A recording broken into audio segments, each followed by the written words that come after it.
Be a part of Going In Raw today at patreon.com/Steven Larson. Starting at $1 a month, you can enjoy Going In Raw ad-free, gain access to the daily 30-minute Going In Raw post-show, exclusive merchandise, and so much more. Support Going In Raw today. Click the link in the description. Boys and girls, this is the Undisputed Era. Adam Cole, Kyle O'Reilly, Roderick Strong, and you're listening to Going In Raw, baby. What's up, it's your girl Sasha Banks, the legit boss, and you're watching Going In Raw.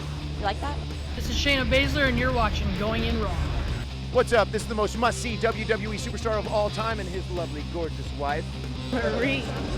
And you are going in SmackDown Live. This is the glorious one, Bobby Roode, and you're watching Going In Raw. Hey guys, this is Charlotte, and you're watching Going In Raw. What's up? It's the moonwalking, trash talking princess of Staten Island. I want to remind you all that Mela is money, and you're watching Going In Raw. Hi, this is Shinsuke Nakamura.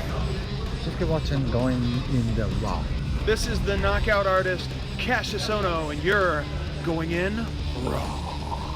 Hey, friendo, Steve here. And Larson. And welcome back to Going In Raw, the only pro wrestling podcast you need to be listening to right here at youtube.com/Steve Larson, and available wherever fine podcasts are. Be sure to hit that subscribe button and the notify bell next to it on YouTube if you want to be notified not only of our content that goes up every day, but also the community tab. Every episode that we review, I post a poll so that you guys can let us know how you feel about those episodes. Yes, you're raising your hand. Yes, Larson. Yes, thank you, yes. Mr. Steve here. So we've been discussing potential new programming ideas. Ooh, we're going to talk business in front of I'm not people getting live. Specifics, Uh-oh. But we've been kind of going back and forth about what to name it. Let's leave it up to the people. Oh, no, man. Oh, man. Because you have an idea. I have an idea. Let's come up with a third idea that's sourced. That's community sourced. Oh, okay. We won't say whose is whose. Just put it up there. Whatever wins, wins. Okay, so let me ask you something. No, I like that idea. I like the idea of blind sourcing the audience. Yes. How do we go about blind sourcing the audience? Do we say... No, we say these are three ideas. First of all, we got to solicit. We can go do them Patreon. Solicit name ideas. There. Okay. Whatever one we like the most. Okay. We'll put on the community tab, and we won't say whose is whose or where we got which one from. All right. Okay. No, I like that idea a lot. Community involvement. That's what I'm all good. about. That's good. That is really good. I like your idea. So anyways, yeah, be sure to hit that community tab. We're also on the Patreon at patreon.com/Steven Larson. As Larson just noted, we've been using our Patreon a lot more lately to sort of, just get more community involvement. Yeah. At the $1 a month mark, you can watch Going In Raw completely ad-free. If we're the only thing you watch on YouTube, that's kind of weird, number one. But number two, I don't really watch a whole lot of stuff on YouTube. I think we're the only thing I watch on YouTube. Yeah, I think me too, and that's just to make sure that everything's looking okay. Because I don't really watch a lot of YouTube. I'll watch lava videos sometimes. I don't really have time to watch a lot of YouTube. Yeah. And so ad-free, like if we're one of the only things you watch on YouTube and you don't feel like paying for YouTube Premium, or you're not one of those people who got ad block, $1 a month, we put all the episodes on our Patreon wall ad-free, so you can watch them without any advertisements. I'm also looking into getting the audio format available for the bonus episodes. For post show, yeah. For the post show. And so, today, so we've been a little bit late lately with getting the ad-free episodes up, simply because our internet's been crap. Our internet has been a massive headache for us. We're still trying to figure it out. Obviously, we usually do this live. We're not doing it live right now. And so to sort of make up for that, we're going to be posting the big-headed Legends. We're not going to be posting. It's already up. Did you put it on the Patreon? It's already up. You made a Patreon post for it? Yep. Because I noticed you made it, but it default, that channel that we use. I know, and the problem is I uploaded the wrong video at first. Oh, okay. I accidentally uploaded just the gameplay and not the one with us on it. Oh, okay. That was the issue. I did overnight. And then you did another one that was made whatever you did, you made public, like 40 people saw it. Oh, that must have been the one I did on accident. Okay. It was just the gameplay. All right. So they're probably like, what the heck's this? Yeah, one person actually in the comments said, why do I have access to this? Because you subbed to the Patreon channel, which is like it doesn't do anything. Like, yeah. We don't make anything public there unless we. No, we've never made anything public there. I think I made one thing public, and that was the postcards announcement about If you buy a shirt, you get a postcard for free on ProWrestlingTees.com. Yeah, I've been, there's a lot going on in the life of a Larson, so I've been a little absent-minded of late. No, that's fine. No, I know. I'm scatterbrained too. It's just, I think people are used to it though. I think that's just par for the course for us.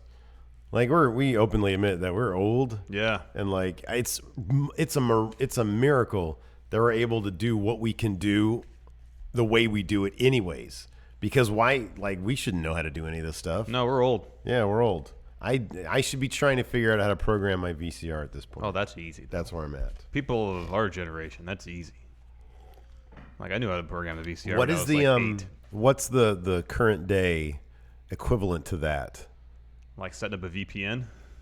Oh man, I don't know anything about any of that stuff. Nope. Yeah, but nobody calls. Can you send Sonny over to program my VPN? No, I know, but like if we were to do it, it's gotta be like a common household thing. Usually it probably has to do with phones these days. Yeah, probably. Anyways, we got 3 episodes to run through, man. All right, well I guess better lightning around this. All right, sounds good. In a nutshell, let's just talk about NXT UK. Well, I can't complain about any of the programming we got. NXT UK was a solid first episode with a really good main event. Yeah. NXT was fun. 2 really good co-main events. Mm-hmm. Both those matches, especially the Bianca Belair and Nikki Cross match to close the show, was awesome. And the main event for 205 Live was really good. Yeah, the main event for 205 Live was great. Man, I am so happy an entire live happy crowd gets to enjoy 205 Live. I'm assuming they're super into it, yeah. I'm assuming they're still doing that before the show, yeah. That is such a good idea. Yeah, why they did that before? I don't know. Maybe Maybe they thought it'd be a dead crowd. For the match and a half, they actually show a main event. They do that before Raw. Yeah. Just shoot a couple matches before Man, SmackDown. Boy, that was a hell of a main event. It does all the good for the show. But we still kind of don't have an answer for this to the Cedric Alexander thing. Is he going to keep on losing? He's only 8 in a pin from one guy. Is Tony Nese going to be his own personal crisis of confidence, and that's going to be it? Maybe he has to defeat Tony Nese before. Maybe it's a thing where, in terms of body type, muscularity, Tony Nese is kind of a proxy for Buddy Murphy. Oh. And once Cedric can best Tony Nese, then and only then will he be ready to take that title back from Buddy Murphy. I do have one bit of a story issue at 205 Live. We'll get to that in a second. I thoroughly enjoyed. I'm very happy that NXT airs at noon our time. NXT UK, because we get to watch it during our lunch break. It more or less guarantees we'll actually get a chance to watch it every week. And we just sit here and we say like just a bunch of stuff in our really bad British accents. I thoroughly enjoyed that yesterday. I like watching it. Sometimes it's okay just to not live stream our reactions and just to sit here and watch wrestling, and it's kind of fun. Yeah, we'll do a little work, eat some food. Yeah, it's good stuff. Yeah. Anyways, so let's dive into it. Yeah, 205 Live. Wait. First, I always do this every day. I forgot to do this. Patreon. Even at $1, you get a shout out on the show. Michael Magbaleta and Lake Locke. Our 2 new patrons. Thank you both so much. Thank you very much for your support. We really appreciate it, and it really goes a long way. Even $1 goes a long way. It really does. 205 Live opened up with Drew Gulak versus Akira Tozawa. This was mainly a vehicle to get Brian Kendrick into the mix. Yeah. You referenced earlier before. Here, we can do this before we talk about each show. You mentioned that you put polls up in the community tab. Yeah. 205 Live. 63% people responded to this poll, didn't you watch it? How many people? So yeah, this is one of the things. If you click the notifications for YouTube, if you click on the notify bell, you should get notified. You might have to dig around the notification settings. I don't know, but you should get notified for these polls. We had 2,500 people vote for the 205 Live poll. So every episode that we rate or that we review, I put up a poll in the community tab on our YouTube channel. Yeah. So as you were saying, 205 Live, 63% of respondents didn't even watch it. Oh man, Those 29% said yay, 2% nay, 6% somewhere in between. So an overwhelming amount that did watch it loved it. Yes, the vast majority of people did not watch it. I appreciate that though. I appreciate when people will actually answer a poll, because the people who didn't watch, I think that's a fair assessment of enthusiasm for a show. Oh, absolutely. I was fascinated by this. I actually sent a DM over to Solomonster, Jason. Oh yeah. Jason Solomon, because he runs polls on Twitter every week, and he's got a really big audience, and he gets a good response and everything. And so I was kind of curious. One of the options he puts on there is didn't watch. Yeah. And I noticed that on a Raw episode from about a week ago, maybe 2 weeks ago. Yeah, about a week. Yeah, last week's Raw. I said, have you noticed if the responses of didn't watch have gone up at all over the last 6 or 12 months? He said, I only started adding it at the end of August because people asked for it and couldn't see the results without voting. He said started out around 40% or so and has been noticeably higher over the past just couple this weeks. past Raw, we did it. You poll up, and 47% of people said they didn't watch. As opposed to the SmackDown poll, which was like 23%. It was, yeah. SmackDown had a really solid plurality of people who watched it and liked it. Yeah. Whereas nearly half of people didn't even watch Raw. And it's close to the same amount of votes, 4,400 to 4,500. Oh, I didn't notice the number of votes. Yeah. Wow. Yeah, picked up a bit. Whiz. Very special episode of SmackDown Live. It was good. Yeah, it was. So anyways, Drew Gulak versus Akira Tozawa. This is a fun match, but yeah, basically it ended in DQ because Gallagher got involved. Akira was going to go up for a top rope senton. Gallagher kicked him off. He took his legs out from under. That always freaks me out. Akira Tozawa does that. Oh, and I know his head in the top turnbuckle. I know it's like completely controlled, and he knows what he's doing. Yeah, but he snaps his head back on the turnbuckle. I know, it's scary. Freaks me out. In any event, they go after Akira Tozawa. Brian Kendrick comes in to make the save. It's interesting given his history with Akira Tozawa. Yeah. But he also has a history with Jack Gallagher. Maybe he was just waiting for the moment. Remember, wasn't he the one who used to dress in he did that Photoshop of Jack Gallagher as a clown? Yeah.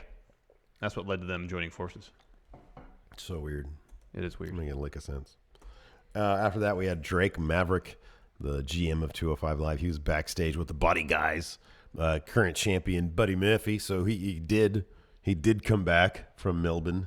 So that's good. Mm-hmm. Yeah, I guess that it wasn't an issue where he was going to stay in Australia for a few weeks. Mm-hmm. He kind of threatened that.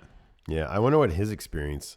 He got to experience for the first time going through TSA. As champion.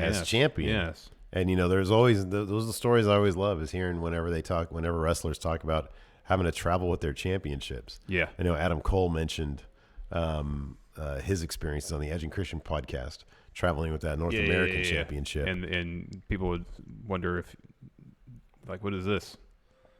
Essentially, you need to explain to him that's mine. That's my title. I'm a wrestler. I win championships. And people thought that he worked in the front office or something. Right. So anyways, Drake Maverick is back there with Tony Nese and Buddy Murphy. And he was like, they essentially said, here's kind of my problem. I'll just get into this now. So Tony Nese, totally cool being sort of beta to Buddy Murphy's alpha, right? Because Tony Nese is like, we're together, we're buddies, we're body Workout guys. partners, yes. Workout partners. New franchise players. Yeah, and Tony Nese says, well, now anybody who wants a shot at this has to go through us. They have to clear it through us now. We run this place, right? But Tony Nese, I feel like there should have been a giant elephant in the room. Why didn't Drake Maverick just say, well, Tony, given that you pinned Cedric Alexander clean last week in a stellar match, you're probably going to be next in line for this. And especially the idea behind this match is see who's the new top dog in a new era of 205 Live. So I know they didn't explicitly say number one contender match, right? But it's not the first time they've had a match with that kind of theme going into it. Yeah, and it was a de facto number one contender. How match. is Tony Nese not immediately at this point number one contender? Oh, he should be for Buddy Murphy's title. He should be. Are we going to get a Tony Nese face run? Maybe. I would hope so. Hey, if anybody deserves it, it's that dude. That guy puts on stellar matches. Mm-hmm. His character work is, it's magnifique. I don't know. I don't know. There's an extra syllable in there. Yeah. I know. Magnific. No. That's what I was trying to do. There is an extra syllable. I don't know what it is. Yeah, I don't know. Anyways, so yeah. That's kind of my thing. It's how is it next week? I know next week they're doing Hideo Itami versus. Oh, and those promos were fantastic. That's probably going to be a 45-minute. They better make that the entire. How great would that be? What is it going to be? Show. It's Last Man Standing. Last Man Standing. That's right. They should make that the entire show. They really should. Take it all over the arena into the parking lot. All of that. Make it really cinematic. Have it raining like in Mustafa Ali's promo. Make it, like one of those pre-filmed Impact things. Yeah, man. Like the OGs versus LAX. Yeah, just no kids getting run over with carpet. No, that's good too. Keep that in there. Next, we had a Mike and Maria Kanellis iPhone promo. And he's... Magnifique. Magnifique. Yeah, right. It's magnifique. All right, I thought there was an extra syllable in there. Me too. Good stuff. I'm excited that he's on 205 Live, hoping he can add an extra dimension in terms of the wrestling to the show. I'm appreciative that he's on show. Yeah. Like he showed up last week, and I think, there was was it like a .com exclusive or something, or was that actually on the show when they encounter Drake Maverick and Marie Kanellis pats him on the head? And she says, "Oh, you're so cute," and then they walk off. It must have been on the .com or on Twitter or whatever. But no, it was good. It was a little iPhone promo. That was actually the one thing that really bummed me out about them sort of disappearing was Maria Kanellis. Like watching her stint in, like watching a little bit of what I saw from her in Impact when one of the Chelsea Green, Laurel Van Ness, was supposed to marry Braxton Sutter. Mm-hmm. That whole wedding stuff, all that wedding stuff, and Maria Kanellis was like the head heel of it all. She does such great character work. Like it's really, really good. Yeah. As opposed to like her previous run in the WWE during the Divas stuff. Yeah. And to not get to see what she can do now with that, now that she's on 205 Live, that's going to be great. We got a little bit of that in this iPhone. Yeah, we did. We totally did. And I love that. And Kanellis is great. Yeah. Bennett, whatever. Yeah. Kanellis. Anyways. No, I'm really looking for it. I think this is great. And then they're going to fight. He's going to fight. Who's he got next week? Shoot. They announced it. Oh, it was Kalisto? Was it Kalisto? Or Lindsay? Who did he attack? Who did he come out and attack that time? I think it was Lindsay. Was it? Okay. I think it was Lindsay. Lindsay Dorado. That's what I think. That's what I think it was. Next, Hideo Itami promo. Great stuff. His character work is fantastic. Man, I am so glad Mustafa Ali got his friend with the DSLR back. I know. Because after after Hideo Itami's promo, which was really great stuff, you're right. We got a Mustafa Ali promo. I feel like he writes this stuff too, because the timbre of it is so different than the scripts he's handed. Yeah. Backstage 5 minutes before the cameras roll. And it's poetic. It's so good. In combination with the cinematic presentation, it's so good. His performance is spot on. Like everything about it is great. He had a rain machine going. No, I think it was really raining. I think it was actually raining. I think it was real rain. That was awesome. Yeah. Like how great is that? It's fantastic. That's why Mustafa Ali's the best. He is the best. He is the best. He is, man. I'm telling you. Him and Cedric, killer tag team. That's the way to go. Could be. I'm just too scared for guys that I really like, that I think there's a possibility of them getting lost in the shuffle. Put them in a really good tag team. Mm-hmm. Him and Cedric. I mean, as we see on Raw, though, just putting them in a tag team is no guarantee of anything. Well, if you make I think that's sort of my thing, is that my hope would be, I know I'm being optimistic here, my hope would be if you stack the team with non-gimmicked talent, then there's not going to be a way that they can really gimmick them up and then make them a comedy thing. Oh, they'll find a way. I'm sure they can. Yeah, I'm sure. I'm sure if they try. I mean, it felt like they tried to make Authors of Pain a comedy act when they first brought Drake Maverick out with them and put him in AOP gear. That's still going on. That's still happening. Well, kind of. At least he's to a leather jacket and slacks and stuff. He's not in matching tactical gear. But man, I think if they could be another could you imagine, dude? Could you imagine theoretically how big London and Kendrick would have been today? They seem so ahead of their time. Today, oh my God. Now, what if Mustafa Ali and Cedric Alexander came to Raw? Just throwing this out there as a tag team, purposely as the antithesis of much of what was going on in the Raw tag division, comedy acts. Yeah, sure. Saying we're here to take things seriously and show what we can do in the ring. Yeah. It's all for us. It's all about the performance of what we can do, and when we are at our best, we will win. Something like that. No, that'd be great. I mean, could you imagine a match they could have with the Revival? That'd be fantastic. Because that's the one team that they're kind of trying to do that with a little bit, but they even with them, they try to gimmick them up too much. I know, and then they're not on TV for weeks on end. Yeah. Main event was fantastic. The Fatal 5-Way that wasn't a number one contender match. It kind of felt like it was. TJP versus Grand Metalik versus Lio Rush versus Tony Nese versus Cedric Alexander. All sorts of great little stories going on in this match. It seemed like TJP cared less about winning and more about ripping Grand Metalik's mask off. I have to appreciate his gimmick. He came out with a mask. With Kalisto's mask, yeah. Kalisto's mask hanging around his neck. Yeah. That was awesome, yeah. Every time, this dude had like 2 opportunities to win, and instead of trying to win, he would try to rip a mask off. Yep. You got to appreciate a man who sticks to his principles. Yep. We had some great bits, some awesome bits, and it really built up my anticipation for much more of it between Lio Rush and Cedric Alexander. The level of athleticism in that ring, man, oh man, those two were in there is off the charts. Oh, that was so good. I love that little character bit when Lio Rush walked down the ramp and that little kid was sitting there with a big smile on his face trying to get his hand, trying to slap his hand. Lio Rush stopped, looked at him, and just kept on walking. That's funny. There's one point when he and Cedric are... He's not rude about it. He's like, when he and Cedric are battling a bit, and he gets the upper hand, and so he steps away from Cedric, does a little dance. Yeah. And then says to Cedric, you know what that's all about. It's like, is there backstory to that? Yeah, I like that. I like that. That was interesting. That's good. What's going on there? I don't know. Of course, maybe they just watched the Maria Kanellis gif. Maybe.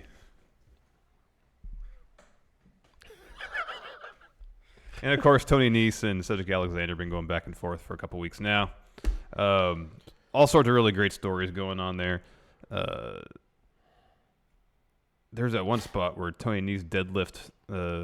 That was scary. Lio Rush up, one arm powerbomb type thing, but rather than powerbombing him on the ring, he tossed him outside onto everybody else. Yeah. And Lio Rush was going down like back of his neck first. Yeah, so he really tucked his chin. That looked bad. I mean, luckily somebody was there to kind of like break his fall couple a little of guys bit. braced it a little bit, but I think Tony Nese was thinking they would catch him properly, Yeah. but that angle was too. Yeah, I think he was supposed to too far down. He was supposed to. The launch angle was supposed to be more parallel. Perpendicular. Yeah.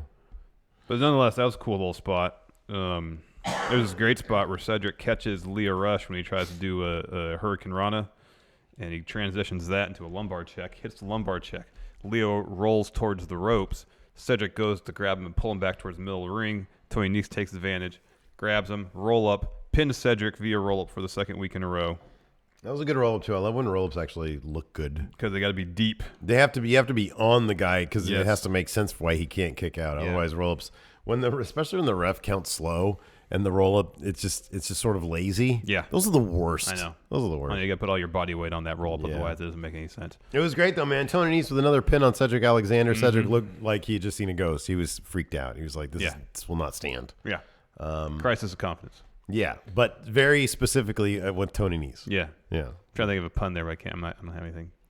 Crisis of confidence. That's good. That was magnifique. Anyway, stellar match. A lot of great spots. Some good storytelling. I was so into it, I didn't take a ton of notes. No, it was fine. Look, man, 63% of people didn't watch it. They should. They all should watch it. If only, honestly, if watch yay or nay, that Fatal 5-Way, if it's just that match, then just watch it. Yeah. Yeah, totally. Next, NXT. Poll results. 58% said yay of 1,600 respondents.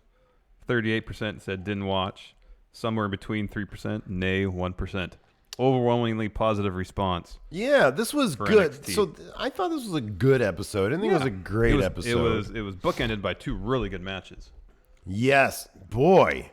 There was one spot with that War Raiders Undisputed Era match when Roderick Strong took like a backbreaker and then a power bomb. Oh yeah, something like that. It's like a DVD into a backbreaker over. Rowe's knee, and then Rowe powerbombed him. Yeah. Oh man, how do those guys do that? I don't know, man. Especially War Machine's so good at like stringing moves together. Yeah, I know.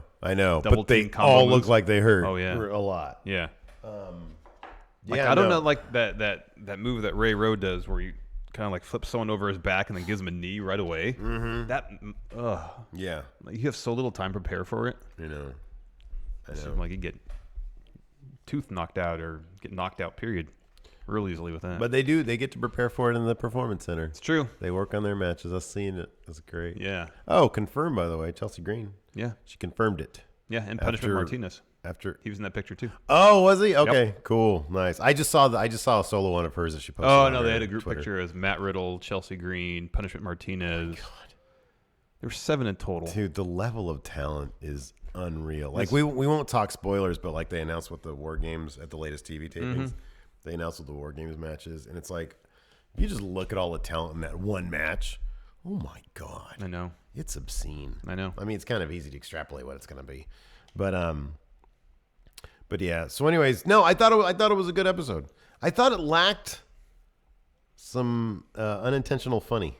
I'm so used to NXT giving me a little bit of unintentional funny, you know, like the Kairi Sane press conference or the Lars Sullivan press conference. Yeah. Or Lars Sullivan's. I was kind of hoping the Regal press conference would take care of that. All the interrogation stuff was great. Yeah, you know, but we didn't get any of that this week because Regal would always end them in like this. Oh no, there was one intentionally funny bit. It was at the very end with Aleister Black because he was hissing like a cat. Oh yeah. Yeah. That made me laugh. But no, it was a good episode. A couple hell of a match. Really good matches. Show kicked off with one of the 2 co-main events: War Raiders versus Undisputed Era for the tag championships. We've seen a lot of War Raiders, or some of the War Raiders in New Japan, Ring of Honor. Mm-hmm. They do great work. Yeah, Undisputed man. Era do great work, and that's Undisputed. So this was phenomenal. Does it seem like I'm saying this because I wonder if this is in preparation for a potential move to main roster? Sure. Does it seem like Kyle O'Reilly and Roderick Strong are looking a little more cut, a little more jacked? Oh, it's possible. I mean, Roderick Strong, you know, he's always like pretty ripped. Let's say Kyle O'Reilly wasn't. I just noticed last night he looked a little more. That could be. Cut. It's possible. Yeah, I don't know. It's possible. Or are they trying to keep up with Bobby Fish now that he's returned? Can't tell really what's going on underneath that shirt, but he's looking pretty jacked. So when I was there, I mean, those dudes were in the gym when I got there. They went back to no, they weren't in the gym when I left, but they have that great gym there. Yeah, they're just sitting there, just working trainers out. And yeah. I don't know. I don't know if it would have. I don't know if they do. Is that usually a thing? They get jacked before they go. Usually, it feels like they get no, notice before they go to main. Oh, I know. Although the Undisputed Era might be different. Yeah. Listen, guys, got a 3-year plan for you. Universal Champion. And that's undisputed. That's undisputed. You're to win both titles, Universal and WWE. Listen, I was listening to these guys named Steven Larson. I think you know them. Or it could just be a situation, and you know, I wouldn't be surprised this was the case too, where you don't have to deal with being on the road as much. Oh yeah. You know, if you're living in Orlando, you go to the Performance Center every day to work out and work with some of the best trainers probably in the world. Mm-hmm.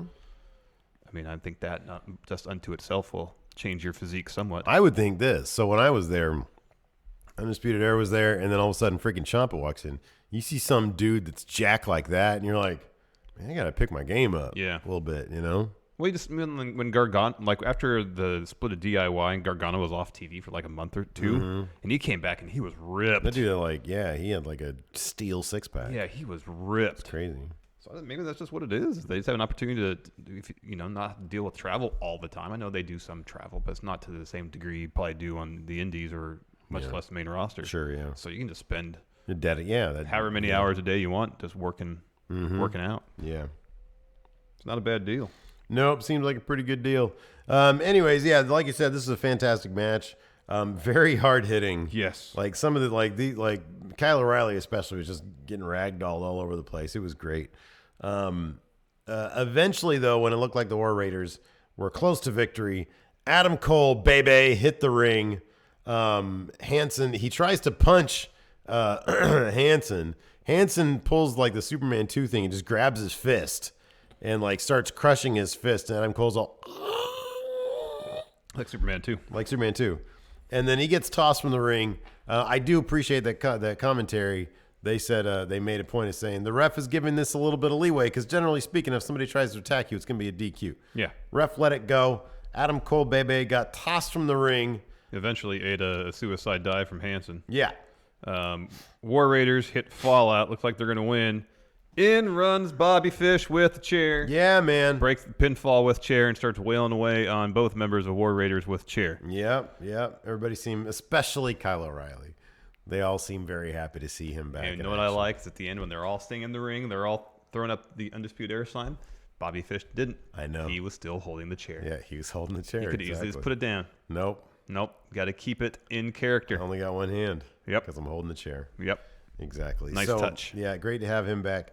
Also, I noticed on Twitter, Roderick Strong, in response to a question about what the hell they're going to do with all those titles, with the tag titles, now that Bobby Fish, or when Bobby Fish does come back, he said something like, we can do whatever we want. If Kyle O'Reilly wants to go after a singles title and Adam Cole wants to defend this with wants to defend the tag titles with Roderick Strong, we'll do that. If Bobby Fish wants to go for a singles title, maybe he'll do that. You never know. We do what we want. That's a great response. It is. That's a great answer. Yes. Lingering question and that's undisputed. That I didn't ask because I was too nervous and fangirling out. I was too busy with my arm on Kyle O'Reilly's shoulder. There you go. Next, a brief Nikki Cross promo. Super brief. She was just writing EST on a bunch of pieces of paper that she stole from the office. And then she said something like, I know who did it or something like that. I know. Next, Britt Baker. Debuting Britt Baker versus Shayna Baszler. Pretty short match. This is a very short match. I was kind of bummed out about this. I really like Britt Baker. I do too. But man, she got destroyed. Yeah. It was like, did she get off any offense at all? No. Shayna Baszler was smiling the entire match. Yeah. Yeah, and she was working over the arm, and it culminated in the stomp on Britt's arm. And the ref just called it. Called for the bell. Said, look, sweetie. And Shayna didn't get enough, so after the bell, she went and did like a step-up running knee onto Britt's face after the bell. So Shayna's in mean mode heading into Evolution. Yeah. What do you think, man? What are her odds? I think her odds are pretty damn good getting that title back. I think we're not going to see a lot of title changes. That's going to be one of them, though. Yeah, maybe. I think because then she can... Number one, I can't wait to see some interaction between her and Ronda, both in character, at an event they're both in character. Yeah, I know. Hopefully there'll be some interaction backstage. Yeah, it'd be good. Next, brief William Regal interview. He said he doesn't know if Nikki is telling the truth or if she's lying. I don't know. About seeing who attacked Aleister Black, but he is going to talk to her after her match tonight. After her match tonight, I'll talk to Nikki Cross and see what she has to say. Yes. Next, Tian Bing and Rocky versus Oney Lorcan and Danny Burch. Again, another pretty short match. Yeah, this is just to get Lorcan and Burch to demonstrate that they're back to winning ways. Mm-hmm.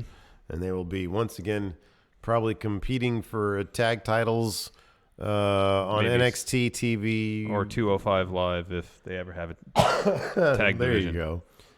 Oney Lorcan pinned Rocky after a double team kind of wheelbarrow DDT type move. Mm-hmm. Main event, Bianca Belair versus Nikki Cross. This was great. Mm-hmm. This was fantastic. This was really, really good, yeah. This is the best Bianca Belair match we've had. Oh, yeah. Nikki Cross makes any match so much fun, And then Bianca Belair with her like ungodly strength, like it's athleticism. It's so great. Yeah, it's awesome. Yeah, it was so good. Towards the end, Nikki Cross hits a superplex. Shortly after both her and Bianca make impact on the mat, lights go down. Light comes up. You watch this as a suffer. No, we didn't get that. It's just the. We didn't get that, Steve. There's no lyrics. Aleister Black sitting in the middle of the ring. And then he said, you watch this as No, he says. This was great. So wait, look. Bianca Belair disappears. She did. She Yeah. quantum leaped out of there. Is she going to be on SmackDown next week? No. Is this her quantum leap out? No. Sure it is. So yeah, Aleister's sitting there. Nikki's like on the ground, like rolling around, being weird. And he says, and then she comes Kind of like up to army him, crawls over to him. and he says, "Tell me." And then she like whispers in his ear, evidently. Yeah, and then he goes. He's super upset about it. Like he didn't stomp off. He just went. It was like scanners. Yeah. Anyways. So, yeah, he knows now. Yeah, I guess if you read the taping results for the tapings last night, we're not going to say anything about it. You might be able to draw your own conclusions as well. I didn't. That part I did not get to. Oh, okay. I didn't hear that. I'll ask right. you after the show's over. Yeah, we'll talk about it. Wait, no, here. Tell me. No. No, you're not going to whisper it to me? Microphone's here. They might pick it up. I'll tell you after the show. I'll beep it. Anyways, NXT UK. Fantastic first episode. Yeah, really good first episode. Buttocks. What's Sorry, bollocks? I don't know. I just like saying that word. I know. Well, I think you were worried about the start because the first person to come walk down the ring was Mark Andrews. And you don't like Mark Andrews for some reason. Okay, so first off, what do you think of that opening song that they have? We have to go through it's good. Yeah, it's a good opening song. The graphics are really good. I love that they have, for their like match screens, they have face-offs. Yeah. They have in profile, in profile looking at each other. That's really cool. I like that. The graphics are great. They're gritty. They're like black and red and white and a little bit of gold. Yeah. It's fantastic. Song was really good. Yeah. Venue looked really spiffy. Yeah, it was neat. There was like one whole wall that was short on seats. It looked like it was pretty vast to one side. Yeah. Almost like it had a mezzanine or something, and then one wall had about 2 rows of chairs and just a brick wall. Yeah. It looked old and neat and looked like it had a ton of character. One thing that was noticeably missing: backstage segments. There's one interview. There was one interview. That's right. Nina Samuels. I want the same level that NXT gives it to us. Hold on, though. We got to see something more spectacular than any of this, which was Mustache Mountain walking into the venue. And their stuff, that's right. In their clothes, they maybe use the same stuff they wore at the 70s-inspired Progress show. Select. A lot of polyester.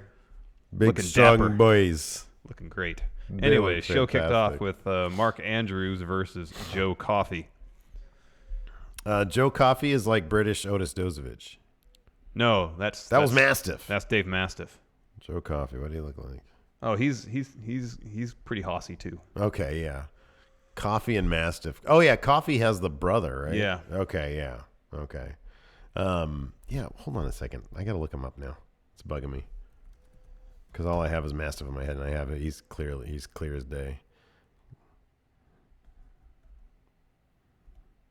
Oh, I kind of remember him now. Yeah. Boy. He has the discus clothesline for the finisher. Yeah. Which we saw because he won. He beat Mark Andrews. Yeah. Yeah, I was really happy about that. Not a fan of Mark Andrews solely, exclusively like because I can't stand that song. It's so bad. It's not bad. It's so bad. You're right. It's not bad. It's so very bad. You're just not into it. I'm glad you agree with me that it's not just bad. It's not bad. It's so not bad. It's not that bad.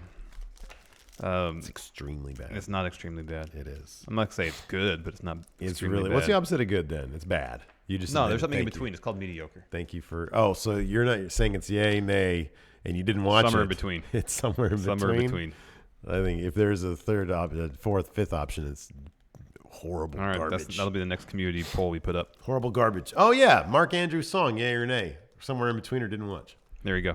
Good. Don't listen to it. All right. After that, we had a Mustache Mountain promo where they came out and more or less said those tag titles that Triple H announced, those are just ours. Yeah. Pretty much. We expect stiff competition when we defend them. Yeah. A lot of the boys in the back are whispering to each other, saying, I don't even know who I'm impersonating right now. It's one of the two. And whispering to each other, saying, oh, we want those titles. We expect stiff competition. Select. And a select competition. Y'all need to be following Trent 7 on Instagram. Before they transport to our waist. Transport. Oh, man, he's great. That crowd was into it and everything. Oh, it was a great crowd. Yeah. Next, Sid Scala versus Dave Mastiff. What's Sid Scala's ceiling? Massive. I mean, he's only 12 years old now. Imagine what he's going to be like in 10 years when he's 22. Maybe. Massive. Maybe. He's already in NXT UK. Yeah. Half these guys are probably like in their like late teens. Maybe Sid Scala. Because isn't that kind of the thing like in the UK, especially like you hear about all these guys. When did you get started? When I was 9 years old, I got started in wrestling. By the time I was 11, I was traveling 17 countries a week. Yeah. Wrestling. Oh, man, you're young. I know Pete Dunne got started really young. Yeah. There was I failed to note it. There was an interview with Eddie Dennis, a brief little interview they did during the show. Oh, that was cool. Where Yeah. he talked about, wrestling with Pete Dunne and there was Mark a bunch Andrews, of baby pictures and of he's Pete got to be Dunne. a few years older than them. Yeah. Because they look young. Yeah. And I made a quip to you. I said, that picture where Pete Dunne looks super young, it was probably like 2013. Well, Sid Scala started wrestling in 2013. See, how old is he? I don't know. I don't have that information. So he could be like 19. Yeah, dude started when he was like 14, man. I'm telling you. They start young over there in England. Savvy Sid Scala. Look at him. That's a great picture. What an awesome picture. That's funny. He looks like he's on EastEnders. Anyways. Anywho. Yeah, Sitsuke. But he got destroyed by Dave Mastiff. Oh my God, he got murdered. Yeah. This was horrible. Yeah. This was so, man, I felt so bad for that kid. Murdered. There will be murders in the ring. He got beat up pretty good. Yeah, he did. It was great. Lost after a cannonball from Mastiff. Dave Mastiff is like a British Otis Dozovich. That's the guy that looks like him. But Mastiff looks way cooler. He comes out number 1 with the Sons of Anarchy-esque motorcycle vest. Yeah. That looked cool. Yeah. And then, he proceeded to got just a beard. destroy Sid Scala. Got a good-looking beard. I still say that all these feuds should be born out of a spilled pint at a pub. Oh, Sid Scala. I don't know about all of them. No, all of them. Got a pint, spilled it on Mastiff. Now they're fighting. That's every single one. Big Show. Oh, Vic Joseph and obviously Nigel. They probably did all that stuff in Orlando. I was probably in that room, the green screen room with MJ Jenkins and that other dude. Yeah. The Bruise Cruise guy. That was probably the room they did this in. Because that was not even good green screen. No, one time Vic Joseph did this. You can see how bad the king was on his hand. It was pretty bad. So they need to be there. Yeah. Get them there, please. But this is all stuff that was shot in July. Yeah, I know. I know. Next up, we had a Nina Samuels interview. She was going to face Toni Storm right after that. This was good. Yeah. Yeah. She said, I'm going to win that NXT. I hope our friggin' British audience isn't like, Steve, you're the worst person ever for doing this British accent every single goddamn time. I apologize. She's going after the NXT UK women's title. UK women's title. Yes. Yeah. That's But she couldn't get past Toni Storm. Storm won with Storm Zero. Toni Storm is fantastic. She's great. Yeah. Again, another feud that started, a fight that happened because Toni Storm spilled a pint on Nina Samuels. And then Purposely or an accident? It's always an accident. No, I think for the heels, it's got to be on purpose. No, it's an accident. There's got to be some ambiguity, at least for the heels, whether they did it on purpose or an accident. Otherwise, what differentiates the heels from the faces? Yeah, there's got to be a Begbie, I guess. One who's up in the top area of the pub, and he just drinks and he throws it over. Yeah, exactly. Finally, the main event: Noam Dar versus Pete Dunne for the United Kingdom Championship. This was great. Such a good match. This is probably Noam Dar's best match since Cruiserweight Classic. Probably, but he kind of needs to pick up a win after this. Yeah. So we knew he wasn't going to win the title. No. Really good match. So all sorts of the I'm going to bend your fingers stuff. Joint manipulation. And then lots of great strikes and stuff. Pete Dunne won, though, after the bitter end. Noam Dar doesn't need to pick up a win either here, 205 Live, somewhere he's got to pick up a win. I wonder if he's going to primarily be in NXT UK. I don't know. Yeah, I know. I don't know. Find out next week, or we can just look up spoilers. I don't know.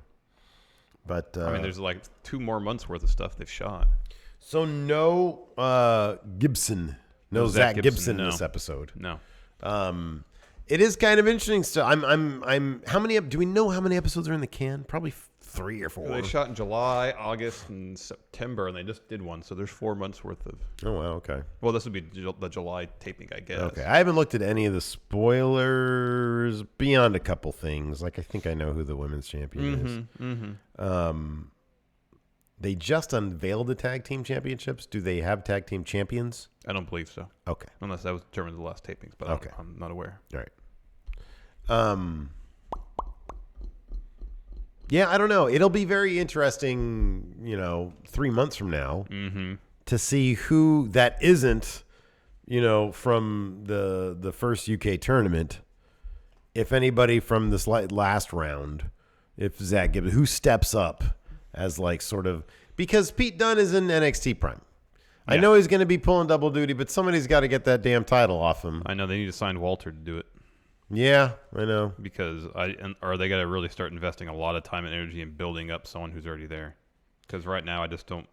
There's nobody. There's a huge gap in star power between Pete Dunne and everybody else in that. From all the people I saw this week, it's Mastiff. Yeah, he looks great. People seem to love him. He's brutal. Yeah. So he's my early favorite, but that's a really, really, really small sample size. Yeah. So we'll see how that goes. Well, I guess you kind of have to disqualify for now Trent Seven and Tyler Bate because in terms of popularity and star power, those are the only 2 guys. No, I agree. In any way rival Pete Dunne. Mm-hmm. Yeah. But since they've granted, is more so in progress and stuff, or known as a unit. We've seen just a little bit of that WWE, not a ton. Yeah. You can't take them out of the equation, but we'll see. Yeah, we'll see. Yeah, should be good. So, anyways, let's answer some questions. Yeah, sounds good. Alex Foster in kayfabe. What happens when shows go overtime?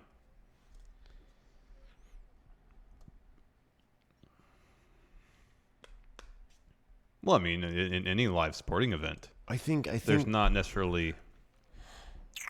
I mean, basketball and football and whatnot, there's a clock. Yeah. But there's stoppages of the clock. So Yeah. it's not a end terminus saying this game starts at 7, ends at 10. Right, exactly, That doesn't yeah. exist in any other sporting event. Yeah. So why would it exist in a sporting event like wrestling? Yeah, it goes as long. I mean, that's the thing. Like SmackDown shows, for example, just happen to go exactly till 8:00 Pacific. 7 o'clock Pacific, for the East Coast. Yeah. On the other hand, Raw, that group of athletes, they just tend to happen to go between 3 and 11 minutes late every Monday night. Every Monday night. Yeah. So the people with really strong internal clocks go to SmackDown. And then those who don't have strong internal clocks go to Raw. Yeah, that's exactly right. Yeah. Yeah. Mr. Lipkin Unlimited, I'm going to list some wrestlers. Your job is to list superstars from NXT that should go over them in a retirement match. First, Lars Sullivan. Okay. Lars Sullivan retires Big Show. Okay, good. Dolph Ziggler. Who hasn't gone over Dolph Ziggler? But in NXT. God. It's like a rite of passage. I have answers. Oh, Undertaker's Aleister Black. Okay, yeah, sure, yeah. Kurt Angle, we got Matt Riddle. Okay, yeah. Triple H is Adam Cole. Well, Matt Riddle has asked for Brock Lesnar. I know, but the feasibility of that happening. Yeah. What else do you have? Triple H is Adam Cole. Yeah. But who for Dolph?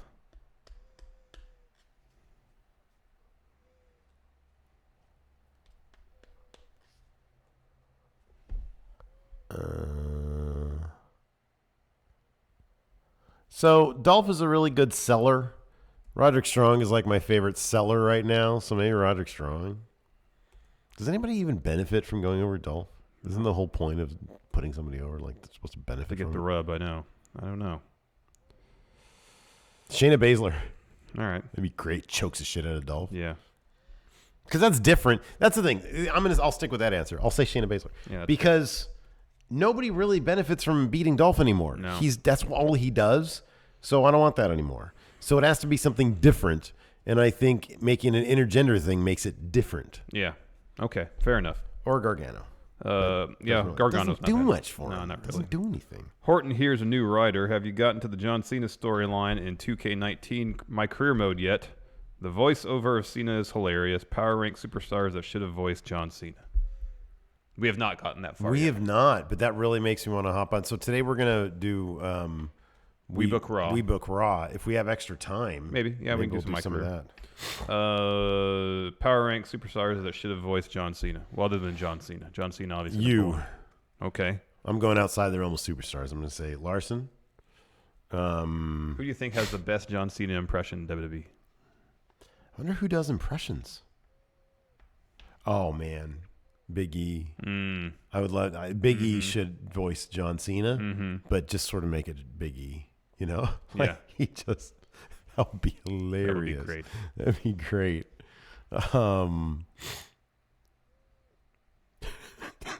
Randy Orton.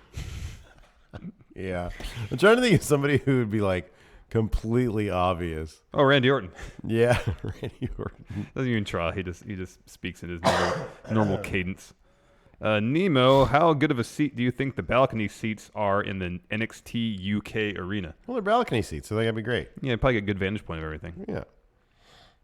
Friendo Club Hunter Rook. I love Danny and Oni, but my fear is when they get called up, they will go nowhere because they are great hard-hitting wrestlers. Their characters are a bit bland. If Triple H called you to help them for a main roster call-up, how would you prepare them and change? Also, come up with a tag team name for them because they desperately need one. No, I disagree with that part. Lorcan and Birch. It's a great tag team It is. name. It sounds like it could be a law firm or a stellar Or tag a team. big men's big men's clothing outlet. Yeah. Welcome to Lorcan and Birch. How can I help you? Just have them. Remember when T-Bar got started? Yeah. They had that bar fight. Yeah. Just do that with Lorcan and Birch. Oh, do the spill a pint thing? Mm-hmm. Yeah, spill a pint. Yeah. That works in everything. Mike Demopoulos, is there a future Universal Champion on the NXT roster right now? Is Roman Reigns on the NXT roster? Where's Adam Cole? Adam Cole's going to be a Universal Champion. Aleister Black. Yeah, potentially. And maybe Gargano. Maybe WWE Champion. Oh, I'm sorry. I'm sorry. Ciampa. Prediction tag champ AO Worm. Name some catchphrases Michael Cole will one day say for Tony Storm. There's a storm coming through. That's great. Kairi Sane. What's something pirate theme that Michael Cole would say? She's really going after that booty. Say, ahoy, me mateys. That's terrible. Kairi Sane is next. That's so bad. Undisputed Era. My son is about to wrestle. Everybody, there you go, Adam Cole. And for Keith Lee, you say, Raw is about to get limitless. Yeah, bask in his glory. Oh, this is a great question. Blake Whitehouse, does Mustafa Ali deserve a claim as best superstar in the entire company? I think he's the most well-rounded competitor on 205 Live. He does everything well. I agree with that. And including directing his own amazing promos. Yes, he does everything when you can do really that, well. When you're also the guy who could take Kevin Dunn's job, then you're doing really All right, good. so yeah, that's the case. Then he's up there for best superstar in the entire company, right? If he can be in charge of He production. can be in charge of production too, man. Matthew Barisic, should they change the NXT UK branding to try to distinguish itself as its own brand? No, I think it's good. I think it's great. No, I think it's cool, man. I think the different song, the slightly different graphics. It's all supposed to be under the same umbrella, so you don't want it to be too different. It's similar, but with its own flavor. It's such a interesting thing. Like, okay, think 5 years from now. Let's say there's going to be an NXT Mexico and an NXT Japan. All right, NXT. So you got Europe, you got Mexico, and Japan. That's That's so interesting. Mm-hmm. So kind of different-ish, you know? Mm-hmm. It's like the same company in territories. Yeah. Like, that's cool, man. That's really neat. So the only question is, are there big matches going to be at the proper takeovers? Is that why takeover is going to expand? Because they've got more NXTs. Yeah, maybe. Or are they going to do their own takeovers? I don't know. Yeah, I don't know either. I would think they would not do their own takeovers. No. Colt Cabana finds it expensive and kind of effed up. Power rank things that would be different. Oh, on Maine if Vince watched NXT. I think the question... Heel Bob Roode. Yeah, but the question... That's a scary question. Here's the problem. If Vince watched NXT... the inverse could also happen. The inverse would happen. That's the problem. If Vince watched NXT, he'd make a call to Triple H and say, hey, you know that great heel Bobby Roode you have? Make him a face and have him smile. Everybody sings this song. He should be a face. He should be a face. He smiles. Have him smile. Yeah, smile. All the smile. Ashley. Always smiling. Christian. Power rank people who should take the United Kingdom belt off Pete Dune. I don't. Sid Scala, number one. Well, here, I'm looking. I got the roster okay. here. All right. Travis Banks, he's a contender. Tyler Bate. Trent Seven. I don't know who Wild Boar is, but it's a fantastic name. My goodness. I mean, really, I guess toss. It's just Wild Boar, dude. It's at this Mastiff point. and Joe Coffey. Oh, did we mention that Flash Morgan came in to help? No, we didn't. At the end of what match was that? That was the first one, wasn't it? Yeah, he helped Mark Andrews because what's his face was still laying into him. The dude who's not Mastiff, Coffey. Yeah. Where's my coffee? Flash Morgan Webster, bruiserweight, came in with his helmet and started wailing away. Why'd you call him the bruiserweight? No, remember people are going to ask that. You remember that story? I was at PWG. Yeah. All right. For the people who haven't heard it, yeah, I remember. I was waiting in line for water, and he was just chilling at the ringside, and I kind of knew who he was, but he looked at me, and I was wearing my Pete Dunne shirt, and he looked at my Pete Dunne shirt and said, "Bruiserweight." And I looked at my shirt and said, Yeah, he's great. I turned around while still in line. I'm very awkward. Oh, yes. Yeah. Anyways. I'd say Travis Banks is hurt, so I don't know how long he's going to be out, so he's probably not. It's Mastiff. It's got to be Mastiff. Yeah, probably Mastiff. I think he's great. Mastiff or Coffee, because they seem to be pushing them as top heels right now. Yeah. So one of those, Well, two guys. Yeah, okay, here's the thing about Mastiff, though. But if Walter shows up, then he's instantly the top of the list. Is Mastiff really a heel? All he did was beat the shit out of that guy, and people loved it. I think for the last tournament, they were booking him as Was a he? heel. Okay. I think so. Because I got an Oscar vibe from him.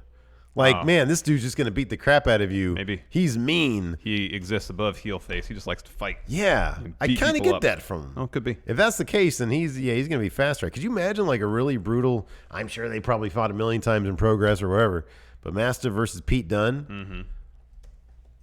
Like, he's probably got big, meaty fingers, so who knows if Pete Dunne can even do the I'm going to snap your fingers thing. He's got a lovable face, too. He's got, like, a mama's boy face. You know? Like, look at that face right there. You say something about my mom. No, Dave, no. Relax. Mastiff's going to kill you. Why would you say that? I know. Why would you say that to me? Deontay Soignier. Nikki is one of the most over women in NXT, not having a title. When she debuts on Main, how do y'all think she'll be handled, great or terrible? I also think she'll be great on SmackDown, but Raw would be interesting. Right now, she should stay away from the main roster. There's 2 shots of her now in the package NXT, so I don't feel like she's going anywhere anytime And like soon. the last one's prominent. It's like towards the it's like the last one before Kairi Sane, I think. No, yeah, I agree. And it's funny because Brian Zane tweeted out this morning, he said, or last night, he said, is there anybody out there who's still upset that she didn't debut with Sanity? Yeah. No, we're good. Everything's great. Everything's great. It's all good. It's great. Fantastic stuff. Yeah, exactly. So, anyways, I know at this point I just want who's in NXT stay there. Mm-hmm. Just stay there. No more quantum leaping. No. Anyways, that's it for the show. Thanks so much, everybody, for tuning in. You patrons out there today, we're gonna do a post show. Stop that. I think we're gonna try to do a live from my phone. Okay. But yeah, so $5 and up gets a bonus episode today. Keep an eye for that out later. Until next time, we'll talk to you guys later. Bye.